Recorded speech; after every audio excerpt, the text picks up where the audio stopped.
second of this semester's offerings for the Church in the 21st Century initiative, initiated by Father Leahy in the wake of the crisis in the church, especially in Boston. Tonight's speaker, it's a special pleasure to have, partly because I never knew him in person before. He's the first one I've asked to come that I didn't know before, but the thing is, we knew him because Matt Lamb some years ago taught a course on Balthasar and said what a wonderful book Ed Oakes had written on Hans Urs von Balthasar.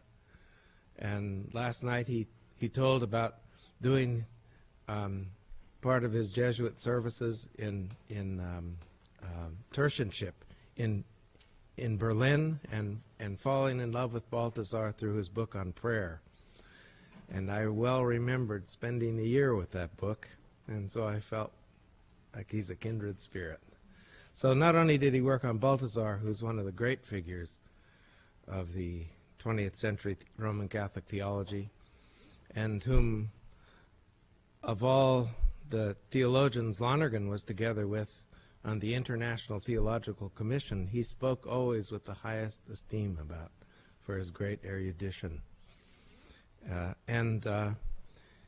But also Ed writes a lot, and he writes in a way so many philosophers and theologians who think well do end up writing sort of excretory prose. Not so Father Ed Oakes.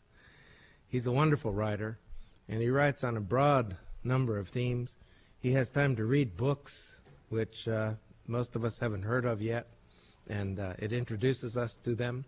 So he writes wonderful reviews for First Things, and his articles on books like the book about American philosophy by Louis Menand, and his wonderful article on Wittgenstein. They're just wonderful pieces of prose that give you a real sense of what the authors are all about, and are wonderful introductions to them. But also that you have the sense that here's a person who sounds those depths. So it's really a great pleasure for us to introduce him here for the first time, and there will be other times, we hope, but I'm very glad to have you welcome him here tonight for our series, Father Ed Oakes.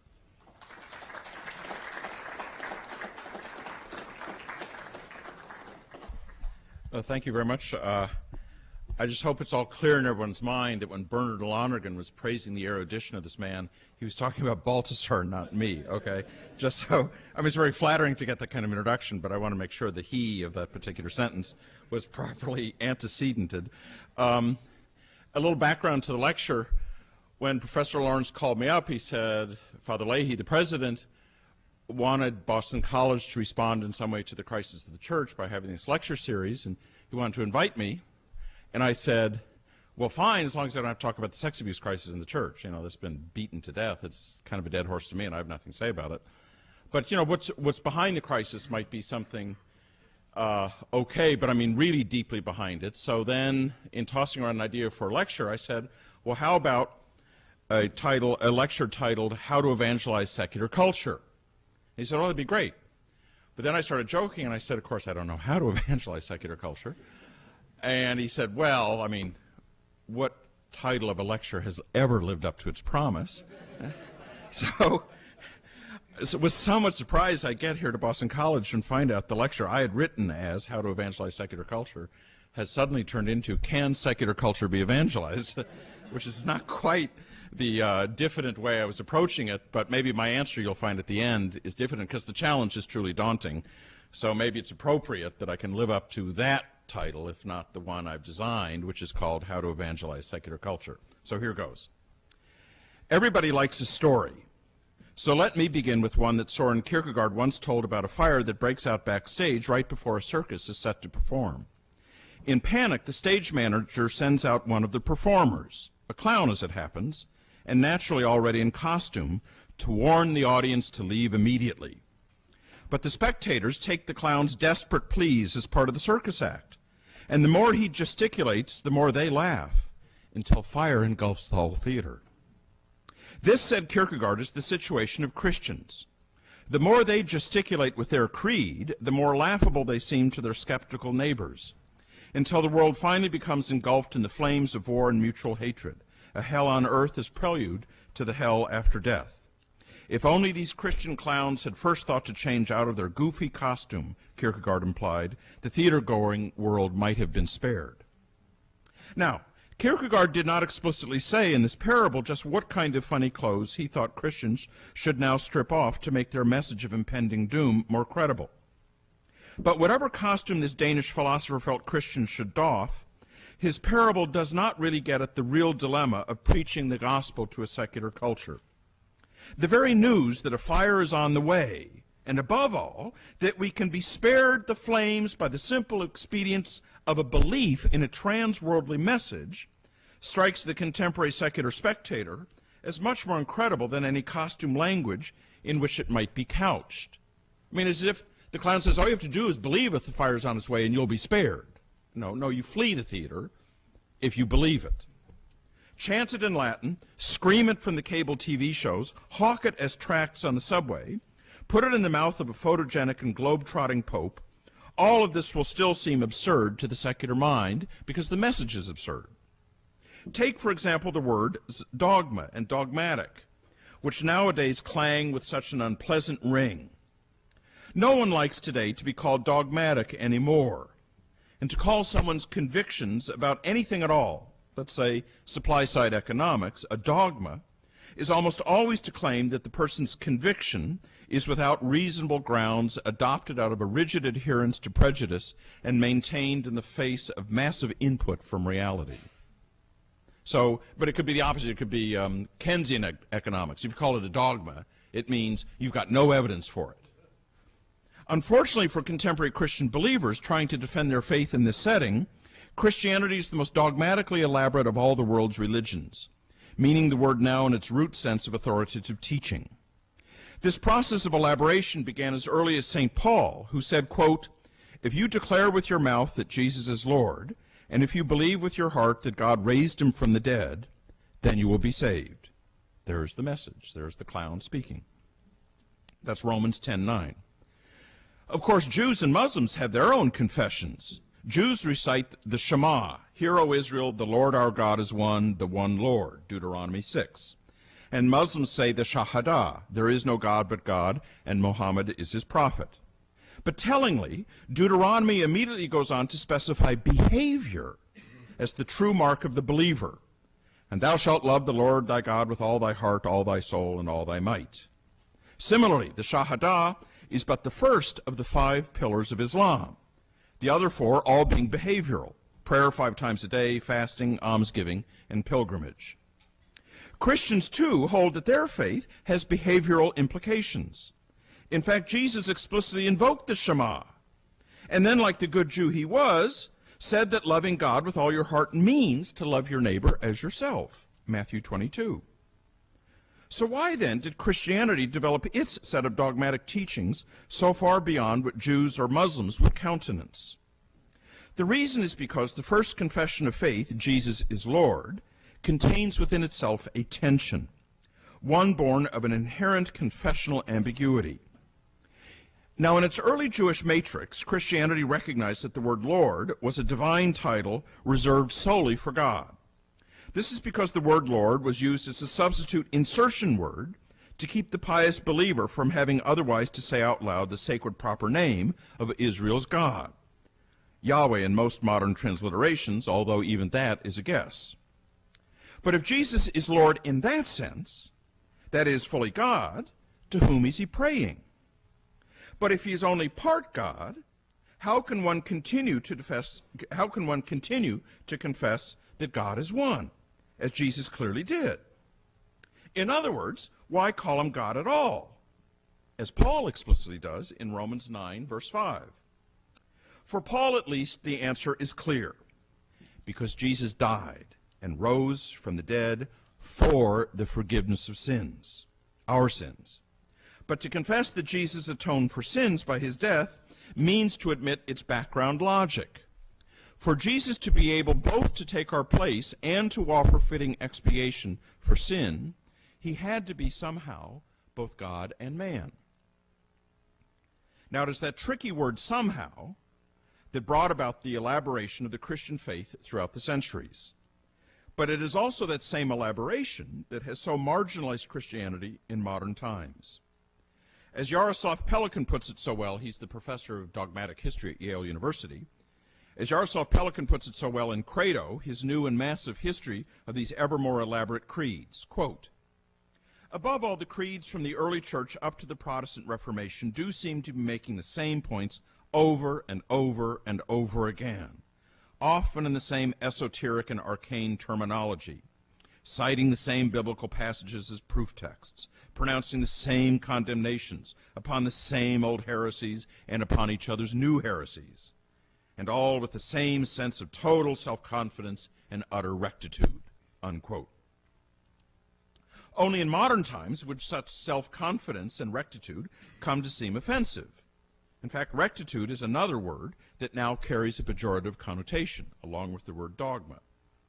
As a result, we end up with the situation so well described by Luke Timothy Johnson in his latest book on the Creed, called The Creed, his defense of the Creed in modern terms. And he says, quote, at least since the middle of the 19th century, being part of the intelligentsia has meant despising creeds in general and Christianity's creed in particular, unquote. Now, my task before you this evening is to address this dilemma, which is especially difficult to resolve. On the one hand, we have to overcome the modern neuralgia against dogma as such, and against the peculiar-sounding Christian creed itself, without, on the other hand, transposing the Christian faith into modern terms so totally that the distinctive message of the creed evaporates into mere behavioral terms. The task is indeed daunting, and no wonder Johnson, for one, depicts the weekly recitation of the Nicene Creed at Sunday Mass in such heroic terms. Christians might not realize their heroism if they are merely mouthing the words, but when they attend to what they are saying, for Johnson, they are defying the world. And I'll give you another quote from Johnson's book.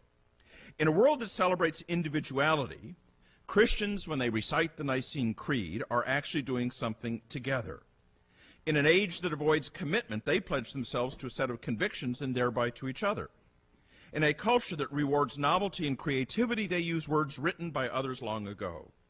In a society where accepted wisdom changes by the minute, they claim that some truths are so critical that they have to be repeated over and over again every week. In a throwaway consumerist world, they accept, preserve, and continue tradition. Reciting the creed at worship is thus a countercultural act, which is what I'm about tonight, is to describe how to be countercultural in that sense, unquote.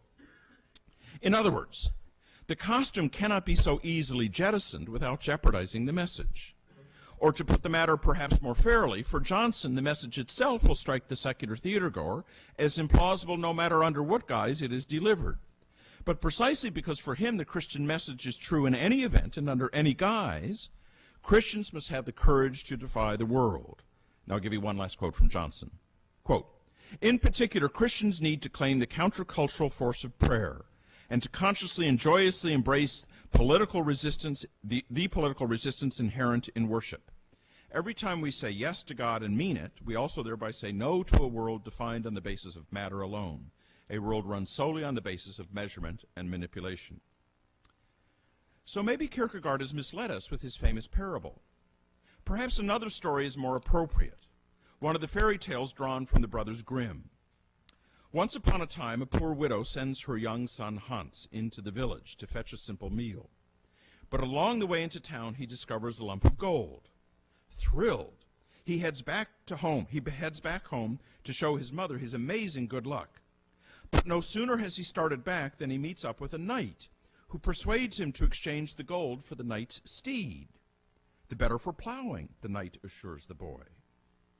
Then a farmer along the way explains that the widow can't very well eat a horse, so why not exchange the horse for the farmer's cow? After making this apparently reasonable bargain, the boy continues home, but then meets up with a neighbor with a goose under his arm. Of course, the widow wants a meal today, like at lunch today, says the neighbor, so why not exchange cow for goose? Done again. Finally, near home, he meets up with a boy who tells him that if he exchanges the goose for a whetstone, he can keep his knife sharpened for slaughtering any number of geese in the future. Done again. But when he gets home, he notices this clumsy stone in his pocket, and puzzled at its presence, throws it away before crossing the threshold of his home, none the sadder, and certainly none the wiser.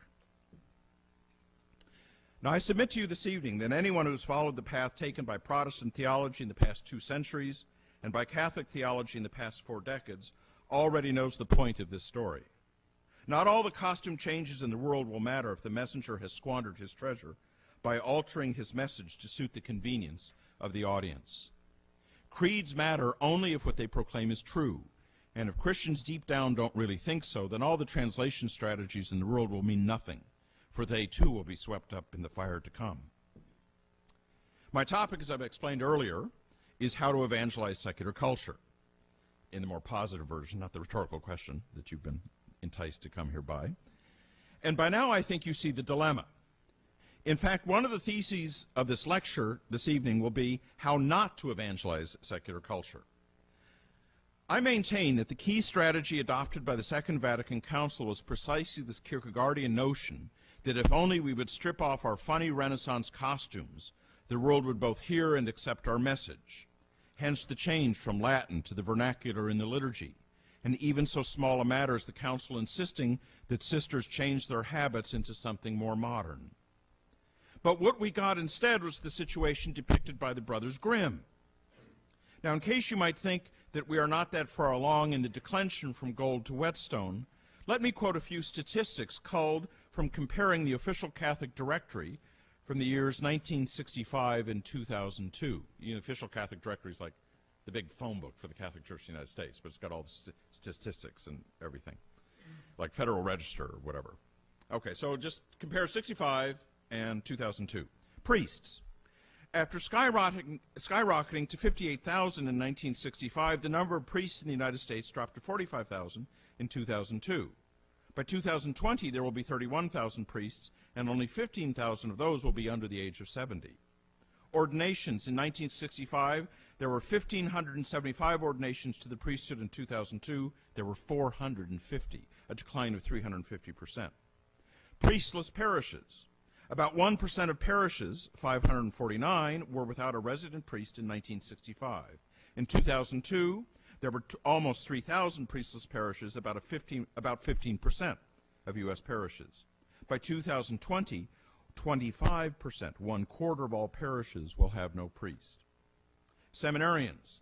Between 1965 and 2002, the number of seminarians dropped from over 10,000 in post-college seminaries to 4,700 today. There were 595 seminaries in 65 and only 200 in the year 2002, but as we were talking about this at dinner, we thought even 200 sounds kind of high because I couldn't name more than 10, I think. But anyway, sisters. 180,000 women were the backbone of the Catholic education health systems in 1965 and vowed religious life. In 2002, there were 75,000 sisters with an average age of 68. Here's the most disturbing statistic.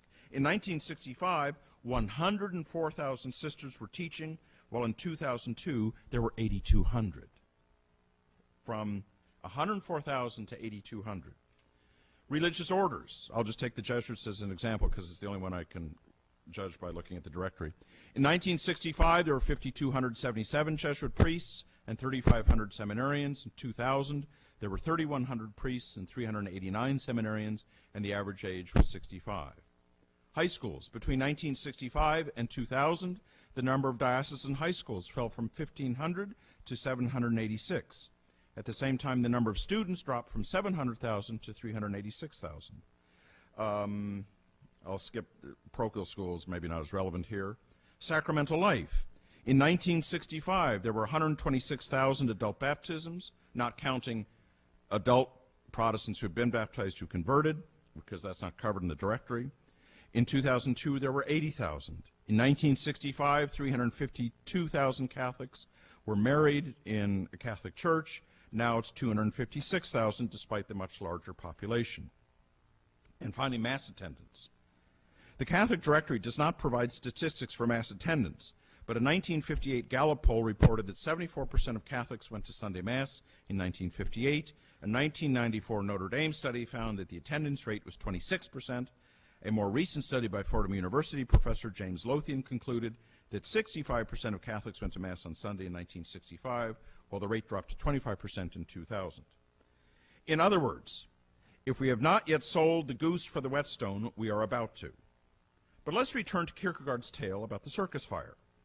I've already said that I think he's got the story wrong, at least if he meant to imply that a mere costume change would make the Christian message more credible.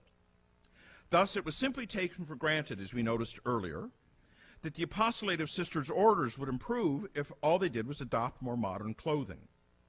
No doubt many traditional habits were too cumbersome, but the idea that a mere change of habit would advance the Church's apostolate has obviously proven erroneous.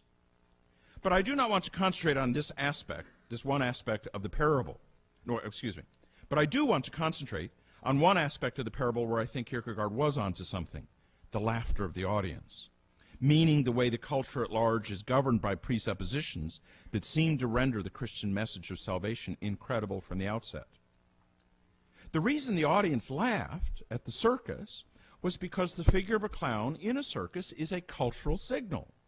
We are taught to expect outlandish and funny behavior in such a setting, and so the reaction of the audience is not only plausible and expected, but culture-specific. Here we come to the gravamen of my lecture this evening. How are we to evangelize a culture? Needless to say, that question cannot be answered without first asking and answering what we mean by culture. For our purposes, I choose to cite the lapidary formulation of Avery Cardinal Dulles, whose definition of culture is not so much his own, although it is also that, as it is an attempt to summarize in one sentence what the second chapter of Gaudium et Spes, Vatican II's pastoral constitution on the Church in the modern world, and what Pope John Paul II mean when they speak of evangelizing culture. So the word culture appears in Vatican II and in the Pope's writings, and this is Cardinal Dulles' attempt to summarize in one sentence what they mean by culture.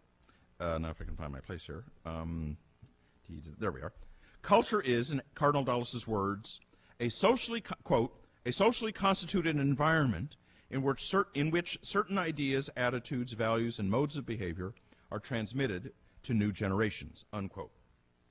But of course, by the word environment in this context, Cardinal Dulles is obviously not referring to a natural world out there before humans were born and on which they are entirely dependent, like the Amazon rainforest or the Great Plains of the United States. That's environment in its normal meaning. By speaking of our culture as an environment, we are speaking dialectically, not just of a social world that influences us, but also of a world that we constitute by our decisions. Thus, culture designates not just environment in the abstract, but people. People, that is, who share and hand on certain ideas, attitudes, and values and behaviors held more or less in common. I stress this because, of course, a culture cannot be evangelized. Only persons can. Okay, there's no such thing as a culture to be converted. Okay, culture is just the social environment that interacts. We're influenced by it. We influence it. And it's us influencing us is what culture is. Okay, so that's important to realize. So I guess I can answer the rhetorical question: can secular culture be evangelized? No, because no culture can. Okay, cultures aren't persons, but persons are social beings. And they react by certain learned reactions and ideological presuppositions that they imbibe in the process of socialization, a process that we call learning or psychosocial development, or more simply and colloquially, just plain growing up. You become cultural beings by growing up. So, to use our previous example, the habit of laughing at a clown is a socially learned behavior that comes from being a member of a particular culture that teaches us that clowns are funny, and that we are not just permitted but expected to laugh at them. Whereas, this is not in the lecture, but a counterexample would be, can you imagine how infuriating it would be if somebody were giggling at a funeral? Okay? So, laughter is appropriate in certain settings, certain cultural settings, and not in others. And my question ultimately comes down to, why would people laugh at the Christian kerygma? So just bear that in mind. What cultural signals tell people, like saying, oh, this is dismissible. Well, we've done that before. Been there, done that. Now, it will come as no surprise to any here this evening that culture, in that broad definition just formulated, has set up quite a barrier both to hearing and responding to the basic gospel message. Such a reality is, in fact, what lurks behind the otherwise puzzling term, the new evangelization. I don't know if you've heard that term, the new evangelization. It's kind of the motto, the aegis under which Pope John Paul II is conducting his papacy. I call this term puzzling, for on the surface it seems to mean that the church needs to preach a new gospel. But of course that can't be. As St. Paul says in the opening of the letter to the Galatians, the gospel never varies or changes. Quote, I'm quoting Paul, I am astonished that you Galatians are so quickly turning to a different gospel. Not that there is one. For even if we or an angel from heaven should preach to you a gospel contrary to what we did preach to you, let him be accursed. Unquote. And needless to say, this is explicitly conceded by Pope Paul VI, who seems to be the first one to have coined the term the new evangelization, and by Pope John Paul II in his wake, who made the term famous and the very motto of his papacy. Moreover, the program of the new evangelization must also be understood as part of the Church's ongoing effort to interpret the legacy of Vatican II. And Pope John Paul II makes this linkage explicit in his ad limina addresses to the U.S. bishops, where the Pope speaks both of the extraordinary grace of the Second Vatican Council and of the need not only to evangelize individuals, but also cultures in which those individuals grow up and are formed. So the Pope speaks in his visits to the U.S. bishops of saying, you bishops need to evangelize the culture, and under the extraordinary grace that is Vatican II. So, the new of the new evangelization refers to the new challenges facing the preacher of the gospel, and not to the gospel itself. With those definitions and clarifications out of the way, I now want to focus on this culture broadly defined, and more specifically on the laughter, in Kierkegaard's sense, that greets the evangelist today. Of course, St. Paul met with laughter, quite literal laughter, on the Areopagus in Athens when he first proclaimed the resurrection of the flesh of Jesus as recounted so vividly in Acts 17. If you're familiar with that story, Paul is up on the Temple Mount in Athens, the one you see in all the tourist photos with the Parthenon. That hill is called the Areopagus. And in his day, there's a little altar about 1/4 the size of this table, and it's inscribed to the unknown God, like we have to the unknown soldier. And it's just their way of saying there's so many gods in our pantheon, we don't know them all, and we don't want to irritate them, get them angry. So here's one to cover our bases, okay, to the unknown God. And Paul very cleverly comes and says, the unknown God that you worship has now made himself known. And they, he's preaching the gospel in our terms, and they're intrigued, so they're following along. And another new God. Well, finally, this unknown God we've been worshiping is making himself known, and they're fitting him in that framework and everything. And so he then describes the God of Revelation, the God of Israel. And then he culminates by saying, and God culminated this revelation by raising his son Jesus from the flesh. And then they balked, okay? Because that went against all their Platonic and Gnostic sensibilities, that flesh could be redeemed and redemptive. And so most of them scoffed and went away laughing. Okay, so Paul knows laughter. He made a few converts then, like Dionysius the Areopagite, who went on to write a very famous book on the divine names, you've probably heard of, but that's a whole other story. Anyway, so in that sense, just as the gospel is always the same, so too will be the reaction to it. Some will mock, and some will accept. A fact that Paul took in his stride and incorporated into his theology of providence. And even if our gospel is veiled, he said, it is veiled only to those who are perishing. In their case, the God of this world has blinded the minds of the unbelievers to keep them from seeing the light of the gospel of the glory of Christ, who is the likeness of God. 2 Corinthians. For that same reason, he knew that the last possible option would be to water down the message to make it palatable to his listeners. For as he told the Corinthians on another occasion, when dealing with precisely these problems of the resurrection of the flesh, to abandon the gospel of resurrection would be to empty the gospel of all its hope, which is why he spoke to them in these terms. And I think this is crucial for what I want to say this evening.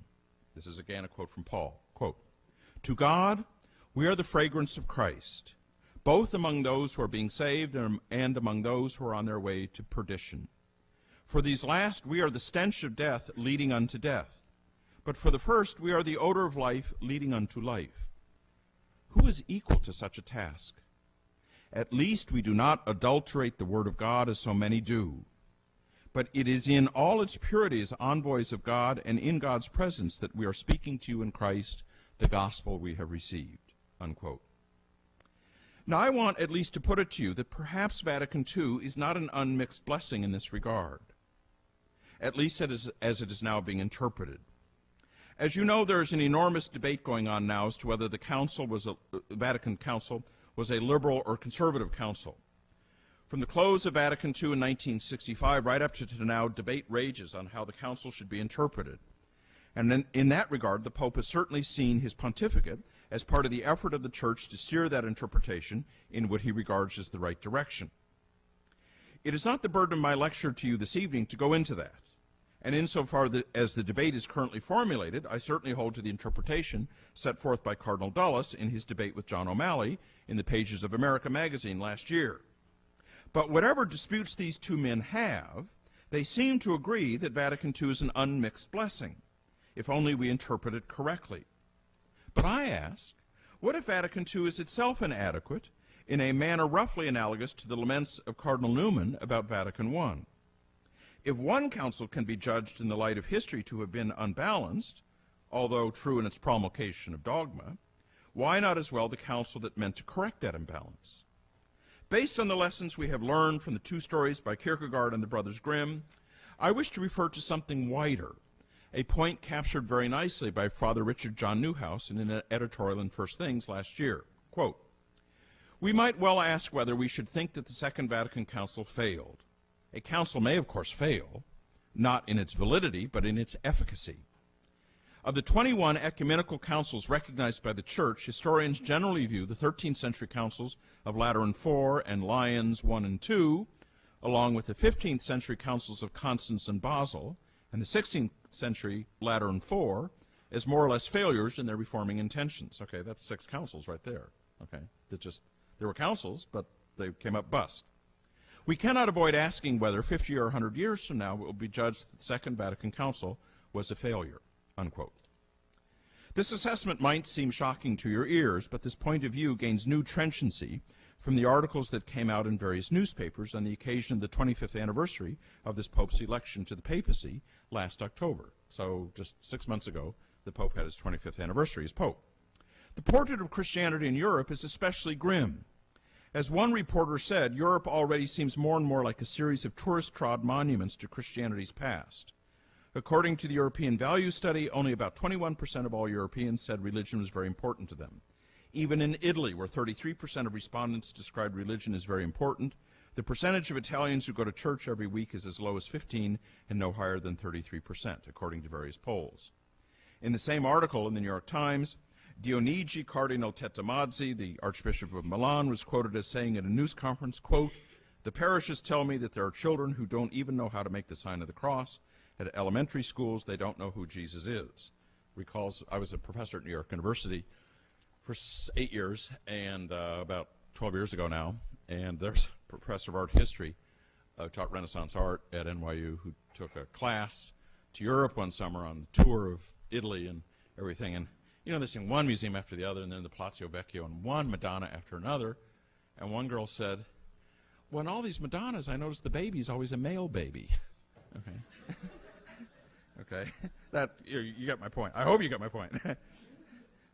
Now, I hasten to add that I'm not blaming the Pope, and still less Vatican II, for these developments. However unexpected and certainly unintended they turned out to be.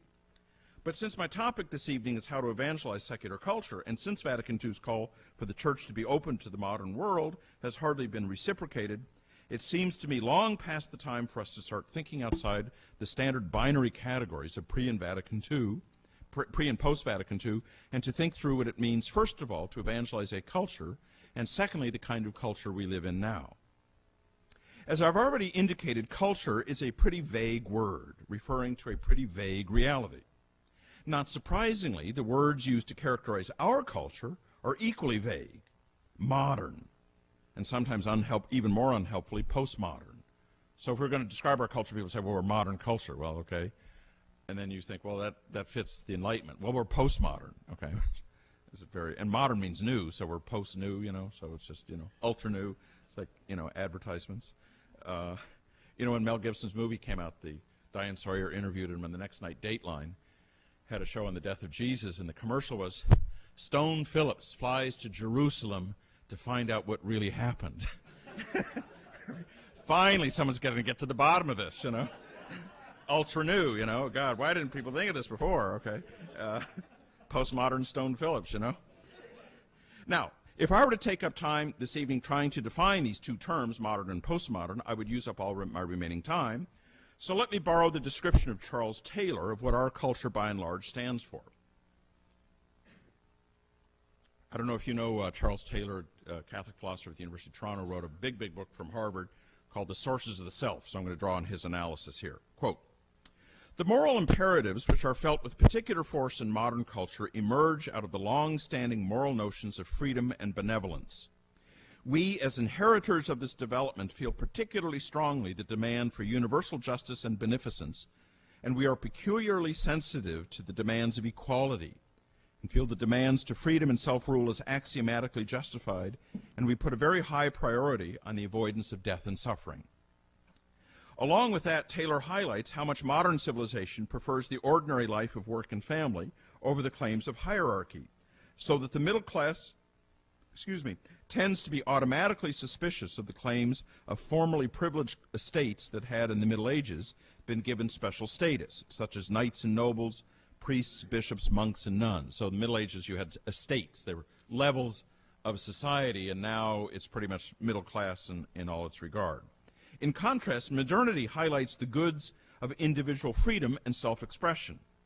In fact, this axiomatic commitment to freedom and benevolence for Taylor forms the central drama running through all of modernity. For these two values are not as easily reconciled as a liberal culture often presumes. So this is a big, long book, but ultimately what he says is you will have two values that are taken for granted and are never challenged, okay? And one is benevolence and the other is freedom, okay? But they might be taken for granted, but it doesn't mean they go together. For Taylor asks, how can one compel benevolence in a culture that simultaneously espouses individual self-expression and freedom? So pathologies go unaddressed in a consumer culture, and by a quick declension, benevolence turns into hatred. And that's what he says what's going to happen is these things will conflict, and then you'll get these magmas of hatred come boiling up. And here's his analysis. Quote, "In our day," I'm quoting from Taylor, "many young people are driven to political extremism, sometimes by truly terrible conditions, but also by a need to give meaning to their lives. And since meaninglessness is frequently accompanied by a sense of guilt, they sometimes respond to a strong ideology of polarization in which one recovers a sense of direction as well as a sense of purity by lining up in implacable opposition to the forces of darkness. The more implacable, even violent the opposition, the more the polarity is represented as absolute, and the greater the sense of separation from evil and hence purity." Now, he's writing this a long time ago. This is way before Howard Dean or anything. He's really talking about the turn of the century with Dostoevsky. Dostoevsky's novel, The Devils, is one of the great documents of modern times precisely because it lays bare the way in which an ideology of universal love and freedom can mask a burning hatred directed outward onto an unregenerate world and generating destruction and despotism. Unquote. Friedrich Nietzsche, as we all know, was an avid reader of Dostoevsky's novels. And so it comes as no surprise when he warned the world in his autobiography, Ecce Homo, that the more humanitarian our values become, the more monstrous will be world politics. Okay? And he really drew that from his lessons from Dostoevsky. And, of course, every prediction he made about the 20th century came true. For Nietzsche, there was indeed a fire backstage in the theater of European civilization, and no costume change on his part was sufficient to get his contemporaries to hear his message, and indeed his books were largely ignored until after his death. Here, at any rate, is his warning, spoken in the cadences, so to speak, of a secular Jeremiah. This is from Ecce Homo. "When truth enters the lists against the lies of millennia, we shall have convulsions, a spasm of earthquakes, an inversion of mountain and valley, the likes of which have never been dreamt of. Then the concept of politics will be completely dissolved in a war between spirit and spirit. All authority structures of the old society will be blown into the air, one and all. They rest upon a lie. There will be wars the likes of which has never existed on earth. From my time forward, earth will see only great politics." Unquote. Now, I maintain that what Nietzsche predicted of modern culture holds just as much for what is also called postmodern culture. that variation of modernism that grew up out of the ashes of post-war Europe and post-Vietnam America. In fact, in my opinion, the contrast between modern and postmodern is often overdrawn. For at no point has postmodernity truly rejected rationality, the Enlightenment, or the reality of objective truth, for that would mean also rejecting the natural sciences and technology, which has obviously not happened. I mean, Stanley Fish gets on an airplane when he needs to go between cities, okay? So he's not utterly rejected rationality. But postmodernity has intensified earlier, more hidden trends in the modern project, such as the modern revulsion against metaphysics. I mean, that's in Hume, but it's really strong in Nietzsche, okay? The rejection of teleology in nature, that's in Hume, it's really strong in the neo-Darwinians like Richard Dawkins. The rejection of the idea that nature's own teleology testifies to natural moral imperatives embodied in something Cicero called natural law. That's in Hume, but it's now enshrined in constitutional law by the Supreme Court. In contrast to all of these more or less Aristotelian notions, the dominant intellectual culture, both European and American, takes a functional or genealogical view of moral and metaphysical claims, meaning that claims to truth are first seen, and above all, as attempts to gain control through power relationships. That's a theme first adumbrated by Nietzsche, but now has become kind of like a tick. You know, people just see any claim to truth is really claim to I want power. The difficulties this assumption raises for evangelizing the culture should be obvious. But let me quote from the analysis of Arthur Madigan, a Jesuit scholar of Aristotle, formerly at Boston College, and now at Lemoyne College, is that right? Okay, all right. Do you know Arthur? He hasn't been gone that long, I don't think. But anyway, so I thought, bring a little BC wisdom in here. A quote from Arthur Madigan. There are many ways to illustrate this anti-foundationalist tendency, but let me offer one example that bears on the topic of evangelization. Christian apologetics have long supposed that there is a certain natural or logical succession of issues that a person confronts on the path toward faith, conversion, and baptism. The existence of God, then the mission and divinity of Jesus Christ, next the claim of the church to represent Jesus Christ, and finally the sacramental and moral consequences of accepting the claims of Christ and the church, with each earlier step paving the way for those that follow, and each later step presupposing the steps before it. So those who took standard courses in apologetics would get the basics out of the way, and you'd prove the existence of God, then you prove the divinity of Jesus because he did miracles, and then the church is a moral miracle because it survived the Renaissance, and let's hope it survives the sex abuse crisis, okay? So we know the church has got to be divine because it's still here, okay? And then boom, you're supposed to say, oh, and now I'll go to confession and then get baptized, go to confession, communion, etc., okay? That's the old style. To someone steeped in a pragmatic or anti-foundationalist outlook, this linear approach is neither obvious nor compelling.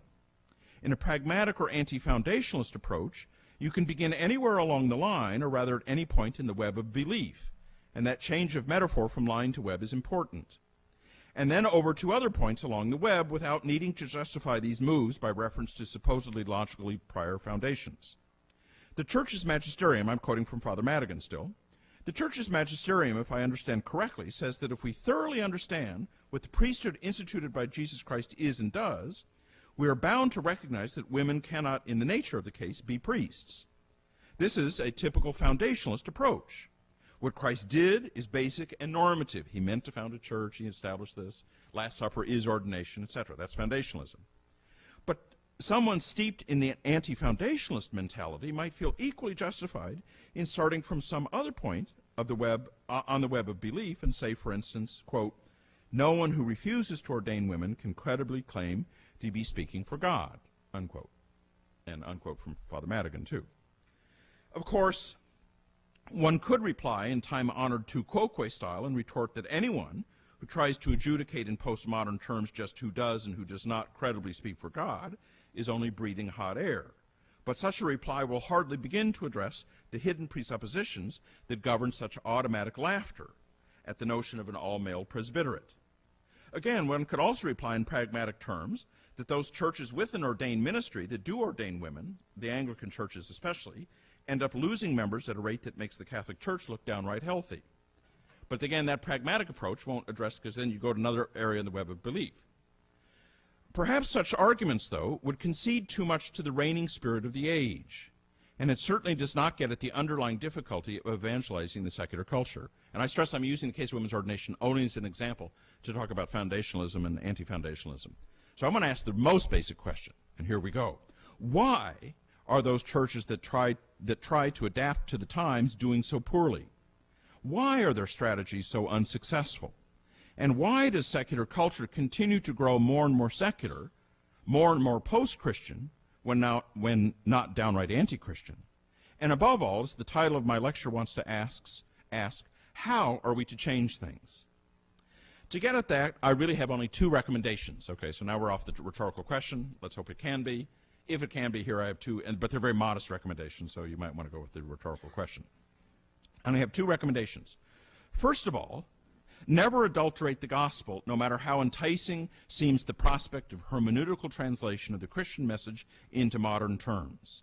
And secondly, do not concentrate on the culture as such, but on how to argue with individuals at each point of controversy in a way that lifts them from their unarticulated presuppositions learned from the culture.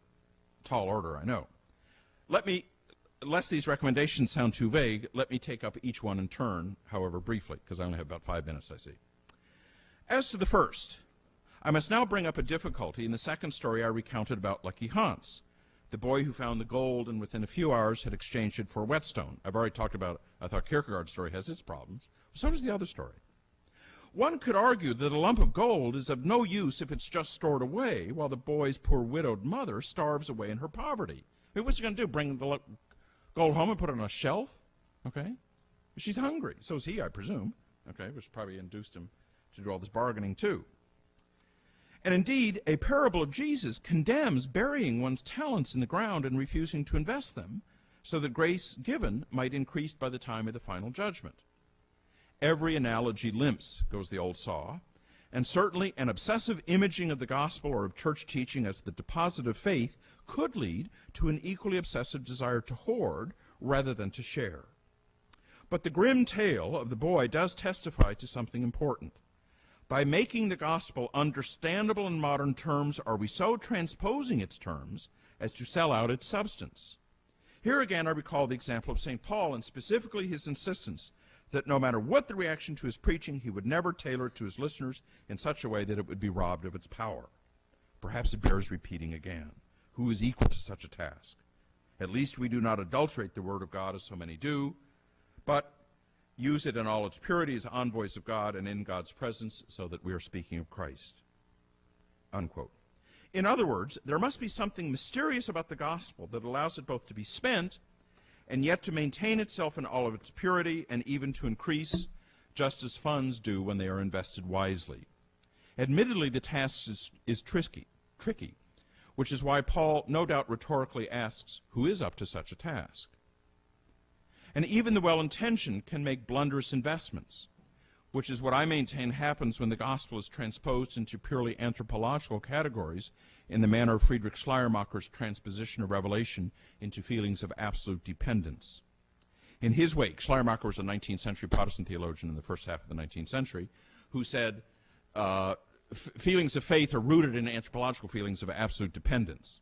In his wake, we have witnessed 2 centuries of this kind of approach, whereby revelation is supposedly made more credible by seeing it as merely but the fullest expression of a capacity already there.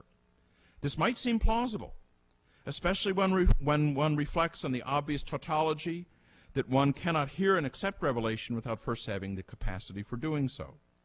But as soon as the capacity, when judged outside of the initial acceptance of revelation, becomes the norm by which revelation is judged, we find ourselves making the first bargain of exchanging the gold of revelation for the horse of plausibility, and by a rapid declension we soon end up with the whetstone of revelation transposed into terms of Taylor's freedom and benevolence tension. Notice as well how St. Paul gives no attention whatever to evangelizing a culture, but only to persons, which brings me to my second point.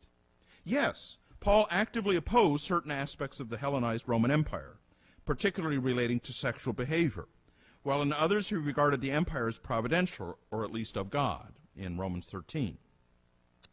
But in so many other areas, he either passed over in silence the specifics of Roman law, like capital punishment, Or he worked within its admittedly unjust structures in a purely interpersonal way among Christians, like Philemon's ownership of the slave Onesimus, or the prohibition of Christians to sue other Christians in court. He didn't denounce the court system, he just told the Christians, don't go to court. And yet slowly, very slowly in fact, the empire was transformed, or at least the culture within it. I would only add one other point to Paul's example. Although I believe the task of transforming today's post-Christian culture to something like a re-Christianized Christian culture to be so daunting as to look downright impossible, such a feeling could hardly have been alien to St. Paul either, I do think there is a point where every Catholic college or university has a contribution to make. What is required is to know how at each point a reply might be made to the cultured despisers of Christianity, excuse me, even if the opportunity to engage in that kind of debate never actually arises in one's Christian life. Here's what I mean. Take the example of evolution and original sin, which is one of my little obsessions, hobby horses. I can easily imagine some lay Catholics never being asked that question directly, but the question does prey on some minds, and if it does, one must be prepared for an answer, with an answer. Or take the case of the novel now sweeping the nation, the Da Vinci Code, which claims that Jesus was really married to Mary Magdalene, the knowledge of which was suppressed by the early church, boo, okay, the bishop, boo, except among a coterie of a few sectarians, yay, who had handed on this tradition all the way down to Leonardo da Vinci, which fact he signaled by painting his fresco of the Last Supper using a special code that only the initiates could spot, and don't you feel lucky that you can spot it, okay? Now, boiled down to one sarcastic sentence, the plot does sound as absurd as in fact it is, okay? But it has grabbed the attention of the reading public, very much including Catholics. And to refute it adequately demands a keen knowledge of what constitutes reliable as opposed to flaky scholarship on the historical Jesus. Another example, or like Stone Phillips talking. I mean, he interviewed, actually, he did review all reliable scholars. They were kind of all over the map, as scholars will be, okay? But if you didn't already come with the knowledge of where John Dominic Crossan fits in with Paula Fredrickson, who fits in with the other guy whose name I've forgotten now, a Protestant at a Methodist school, I could easily imagine you could be kind of led astray in many ways. Another example would be the understanding of justification among evangelicals as a way of indulging a certain amount of sheep stealing in the Catholic corral. You know, if you've ever been accosted, are you saved? You know, gee, I don't know, you know. Well, that's all they want to hear because they want to give you certainty of salvation. And if you're not equipped, you could easily be duped. Now, not every Catholic will face all or even maybe any of these questions, but I think it is important to be able to anticipate them in the course of one's college training. For that reason, I have always felt it to be rather unfortunate that a course in apologetics, which used to be rather standard in the old curriculum, has been dropped even as an elective. From the time of the early church fathers, who even earned the name the apologists by later church historians, down through Origen's Contra Celsum, Thomas Aquinas' Summa Contra Gentiles, Blaise Pascal's Pensée, and C.S. Lewis's Mere Christianity, Christian apologetics has not only had an honored, but more crucially, an essential place in the Christian apostolate. Given the desperate state of the church right now, I think it is long past time to insist that Catholic students in Catholic colleges be inducted into this important discipline. In that regard, I cannot help but think of the directive that St. Ignatius gives his missionary order, the Jesuits, when he was advising them how to evangelize either pagans in non-Christian lands or European Christians in need of reform themselves. He said in his constitutions, "For the preservation and development not only of the body or exterior of the Society of Jesus, but also of its spirit, and for the attainment of the objective it seeks, which is to aid souls to reach their ultimate and supernatural end, the means which unite the human instrument with God, and so dispose it that it may be wielded dexterously by his divine hand, are more effective than those which equip it in relation to men." Unquote. Therefore, in conclusion, and I am on my last page, therefore, in conclusion, I see no possible way we may hope for success for the program of new evangelization unless apologetics is made the touchstone for the theological curriculum in Catholic colleges, where these questions can all be addressed and answered. But even beyond that recommendation, I also see no hope for the new evangelization unless these colleges also commit themselves to aiding souls to reach their ultimate and supernatural end, a goal utterly at odds with the usual habit of leaving students exposed to secular ideologies and utterly untrained to answer back with a vision of their own for the transformation of secular post-Christian culture. But at least one sign of hope I note that I can note is that the question of apologetics has become lately a hot topic. Cardinal Dulles' McGinley lecture on March 2nd, next week, will take up this theme, and America Magazine has just published an overview of many recent works on apologetics. Time does not, quite obviously, permit my own overview of this field. In fact, I'm on my second last paragraph. So let me close with a recommendation for the kind of overall thrust I think any successful apologetics must adopt. Since I began my lecture this evening with two stories, let me conclude with a final one, this time drawn from the movie The Lion in Winter, the famous comedy about the plot to overthrow King Henry II by his wife Eleanor of Aquitaine and her 4 sons. If you've seen Lion in Winter, that's about 20 years, 25 maybe. Anyway, Katharine Hepburn actually won the Academy Award for that, one of her 4, I think. And King Henry II of England, 14th century, and he was married to Eleanor of Aquitaine. He had several famous sons, including King John, who signed Magna Carta, Richard the Lionheart, etc. And apparently there was a plot by her to overthrow him, and this play, Lion in Winter, was all about that. Okay. Midway through, but it was done as kind of a comedy, modern sitcom. Midway through the story, their plot to overthrow the king is discovered and thwarted by the king.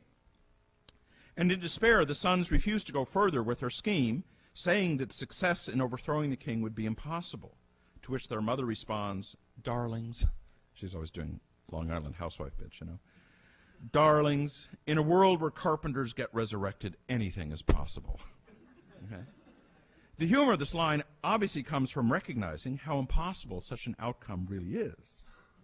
But the assertion itself that a carpenter got resurrected is not in and of itself hard to understand. It's just hard to believe. I mean, she makes it sound preposterous. That's the humor, okay? But we all know what it means, okay?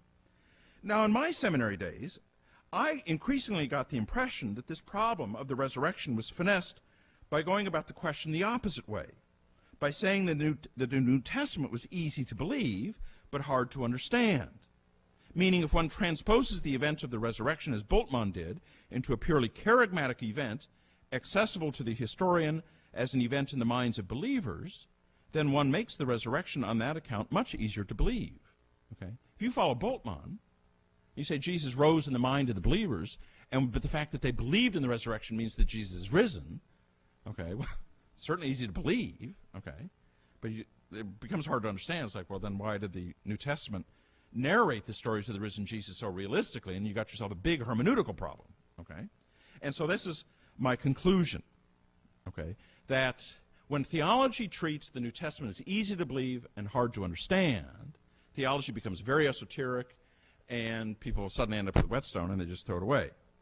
I maintain that apologetics must address the issue of what makes the Christian message hard to believe, not hard to understand.